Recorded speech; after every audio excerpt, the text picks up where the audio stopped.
Hello everyone, welcome to defence Guru Jammu. Defence Guru Jammu की एक और वीडियो में आपका स्वागत है। लास्ट वीडियो में हमने टीए आर्मी के जो आपका वाइवा था प्लस स्क्रीनिंग थी उसकी एक वीडियो लेकर आपके सामने आए थे। आज जो हम वीडियो है इसी के ऊपर लेकर आए हैं, बट इस बार हम वाइवा के ऊपर ज़्यादा बात करेंगे क्योंकि काफ़ी बच्चों की डिमांड थी सर और वीडियो बनाओ। अगर आपका इसी तरीके से रिस्पांस रहेगा तो हम जो आपका स्पेसिफिक टॉपिक है उस पर भी वीडियो बनाएंगे। सबसे पहले हम बात कर लेते हैं आज टीए आर्मी स्क्रीनिंग और वाइवा के बारे में। ठीक है, ये हमारे लिए फाइनल कॉल है और इसी के साथ अगर हम बात करें आज की वीडियो में हम सबसे पहले क्या देखेंगे तो आप सबको पता है फेज 1 आपका रनिंग था, फेज 2 आपका रिटर्न था। जो बच्चे रिटर्न क्वालिफाई करके पास हुए हैं उनको फेज 3 में बुलाया गया। अब फेज 3 क्या है? ये फेज 3 आपका क्या है? ये आपका स्क्रीनिंग और आपका वाइवा टेस्ट है। ठीक है, इसमें क्या क्या रहता है, इसके जो स्टेप्स हैं मैं बताता हूं एक बार आप लोगों को। सबसे पहले इसमें आपको एक एप्टीट्यूड टेस्ट मिला था जो किसमें था, जो आपका रीजनिंग बेस्ड में था। सेकंड आपका मेमोरी टेस्ट था जिसमें मैंने आपको बोला था लगभग वो 20 चीज़ें आपको दिखाएगा और आपको वो चीज़ें क्या करनी है, देखकर लिखनी है कुछ समय के बाद। इसके साथ साथ आपका पिक्चर डिस्क्रिप्शन, आपको कोई भी 2 पिक्चर दिखा सकता है जो कि आप लोगों ने क्या करना है, पिक्चर को देखना है और उसके ऊपर कुछ स्टोरी वगैरह लिखनी है। बट वो स्टोरी क्या होनी चाहिए, पॉजिटिव होनी चाहिए, रियलिटी वाली होनी चाहिए। ये नहीं है कि आपने इमेजिनेशन कर दिया कुछ इस तरीके से कि जो ओरिजिनली एग्जिस्ट ही नहीं करता। और उसके बाद एक सेल्फ इंट्रोडक्शन थी जिसमें आपको अपने बारे में बताना था कि आप कहाँ से बिलोंग करते हो, क्या आपके गुड पॉइंट्स हैं, बैड पॉइंट्स हैं, एजुकेशन क्वालिफिकेशन क्या है, सब कुछ बताना था। तो सबसे पहले हम इसी टॉपिक से शुरू करते हैं। इंट्रोडक्शन जो रहती है आप लोगों की उसमें हम क्या क्या कवर करते हैं। देखो, कोई भी आप लोग इंटरव्यू दोगे या वाइवा दोगे, आल तो काफ़ी बच्चों का वाइवा हो भी चुका है, तो उन्होंने जो मुझसे बात की है उन्होंने यही पूछा है कि जो आपका वाइवा है या इंटरव्यू है वो 2 मिनट से लेकर 3 मिनट के अराउंड चल रहा है, 2 से 3 मिनट के अराउंड चल रहा है और बेसिक सवाल ही पूछा जा रहा है कि अपने बारे में बताओ। अब काफ़ी बच्चों को एक डाउट होगा कि सर हमें इंग्लिश में इंट्रोडक्शन देनी है या हिंदी में देनी है। देखो, you are not going for officer entry. ठीक है, तो आप लोगों के लिए क्या है कि जवान एंट्री के लिए आप हिंदी में भी दे सकते हो, अगर आप इंग्लिश में कंफर्टेबल हो तो इंग्लिश में भी दे लो। ठीक है, बट मैं आपको यही बोलूंगा उसी लैंग्वेज में देना जहां पे आप कॉन्फिडेंट फील करो और अपना जो कम्युनिकेशन स्किल है वो अच्छे से दूसरे को बता पाओ। ठीक है, अब हम बात करते हैं कि जब इंट्रोड्यूस करना है अपने आप को, उसमें आपको क्या क्या बात करनी है।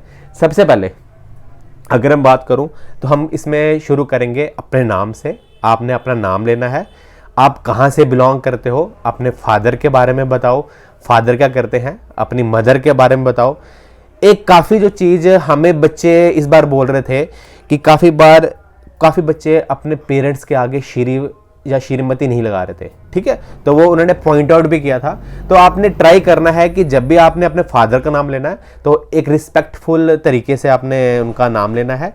इसके अलावा आपने ये भी बताना है कि आप सोशल हो या आप कौन सी क्वालिटीज़ हैं जो आपको फ़ौज में जाने के लिए बेसिकली एक अच्छा फौजी बनाती है। अब जैसे कि हम बात करें, कुछ सवाल हैं जो मेरे को बच्चों ने बोले थे कि सर ये हमसे सवाल पूछे गए थे तो हमने इसका क्या आंसर देना है। अब पहला सवाल क्या है, मैं साइड हो रहा हूँ स्क्रीन से, why you want to join army. ठीक है, आप आर्मी क्यों ज्वाइन करना चाहते हो। ठीक है, ये सवाल। ठीक है, अगर मैं इसका आंसर देने जाऊं तो सबसे पहले आप ये अपने आप से पूछो कि आप आर्मी क्यों ज्वाइन करना चाहते हो, तो इसका आप क्या आंसर दोगे। अगर मेरे को पूछेगा कोई आप आर्मी क्यों ज्वाइन करना चाहते हो, सबसे पहले एक डिसिप्लिन जो लाइफ है वो हमें कहाँ से मिलती है, आर्मी से मिलती है। मेरा शुरू से एम था कि मैं क्या ज्वाइन करूँ, आर्मी ज्वाइन करूँ। इसके अलावा और क्या हम बोल सकते हैं, आर्मी के लिए हम ये बोल सकते हैं कि एक एडवेंचरस लाइफ हमें मिलती है आर्मी में। और आप लोगों के खुद के भी बचपन के कुछ शौक होंगे या आपके आसपास कोई आर्मी के पर्सन होंगे या आपके घर में आर्मी के पर्सन होंगे। ठीक है, उनको देख के आप मोटिवेट वगैरह हुए हो, आप वो चीज़ें बोल सकते हो। इसके बाद दूसरा सवाल क्या है, वाई वी सिलेक्ट यू। अब ये क्वेश्चन आता है कि हम तुम्हें क्यों सिलेक्ट करें, तो इसका आंसर क्या होना चाहिए। सबसे पहले मैं एक ईमानदार पर्सन हूँ, मैं अडैप्टेबल हूँ, मैं किसी सिचुएशन में काम कर सकता हूँ। इसके अलावा बीइंग अ लोकल हूँ तो मैं टीए आर्मी को क्या कर सकता हूँ, कुछ भी इंफॉर्मेशन चाहिए या लोकल टेरेन के बारे में जानकारी चाहिए, वो मैं प्रोवाइड कर सकता हूँ। ये सवाल स्पेसिफिक किसी एक बच्चे से पूछा भी गया था। इसके अलावा ठीक है, आप लोगों को एक डिसेंट कपड़े पहन के जाना है। अगर आप शेव वगैरह करके जा सकते हो तो आपको शेव वगैरह करके जाना है।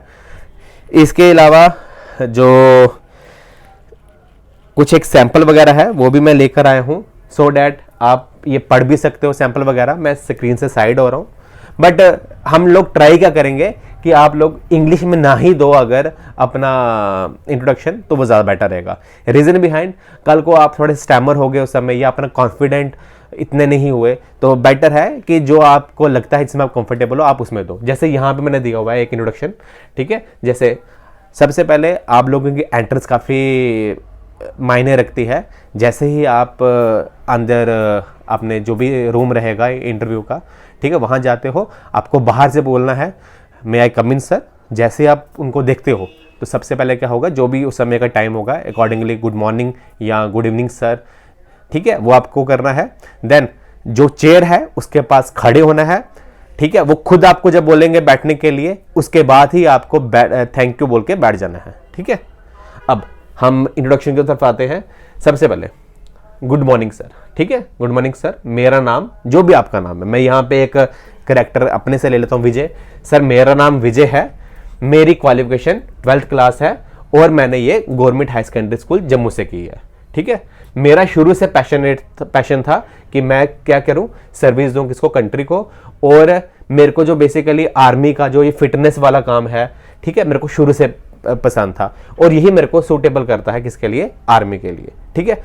अगर आपके पास कोई क्लियर पॉइंट है, जैसे आपको लगता है कि मैंने एनसीसी किया हुआ है, ठीक है, वो आप यहाँ पे इसके बारे में बताओ। इसके अलावा आपके अपनी कोई हायर क्वालिफिकेशन आपने की हुई है, उसके बारे में उनको बताओ। एक सवाल जो था वो एक हमारे बच्चे से पूछा गया था, जो मेरे को थोड़ा सा अजीब लगा, क्योंकि उसको आंसर वैसा नहीं करना चाहिए था। देखो, आप फौज में जा रहे हो, फौज में एक चीज़ सबको मालूम होनी चाहिए, वो रहता है आपका कि आप क्या ग्रुप के साथ चलते हो या नहीं चलते हो। जैसे मैंने यहाँ पे लिखा हुआ है कि एनी मिलिट्री ट्रेनिंग एनसीसी के बारे में बताओ, ठीक है। और उसके बाद अगर मैं आपसे एक बात पूछूं कि क्या कहते हैं, उस बच्चे की मैं बात सुना रहा था आपको कि उस बच्चे से क्या क्वेश्चन पूछा गया कि आपका कोई दोस्त वगैरह है, तुम्हारे घर के आसपास कितने दोस्त वगैरह हैं। तो उसने आंसर कर दिया कि सर मेरा कोई दोस्त वगैरह नहीं है। तो इस तरीके से आपको आंसर नहीं करना और ना ही आप लोगों को झूठ बोलना है। आंसर ऐसा ही होना चाहिए कि हाँ मेरे दोस्त हैं, किसी के कुछ दोस्त होते हैं। अगर मैं अपने इंडिविजुअल अपने बारे में बताऊं तो मेरे लगभग 2 दोस्त हैं। तो जैसे कि मैं अपने बारे में बात करूं तो मैं तो यही बोलूँगा कि मेरे गिने चुने 3 से 4 ही दोस्त हैं, ठीक है। अगर आपको गेम्स के बारे में पूछा गया है तो गेम्स के बारे में बताओ कि आपको गेम्स खेलते हो, ठीक है। बेसिकली वो देखता है कि क्या ये आदमी ग्रुप में काम कर सकता है या नहीं कर सकता, कहीं पे ये सिर्फ इंडिविजुअल लेवल में काम तो नहीं कर रहा है, ठीक है। तो इसके अलावा कोई आप लोगों के स्पेसिफिक क्वेश्चंस रहते हैं कि सर मेरा ये स्पेसिफिक क्वेश्चन है, इसका मुझे आंसर दीजिए, या आप चाहते हो कि इसके अलावा कोई अदर टॉपिक में वीडियो बनाई जाए, आप हमें कमेंट सेक्शन में बताओ, हम अकॉर्डिंग उसी पर वीडियो बनाएंगे, ठीक है। तो इसी के साथ आप सबका जो है टाइम हम यहीं पे आपको विराम देते हैं, ठीक है। तब के लिए थैंक यू। जय हिंद, जय भारत।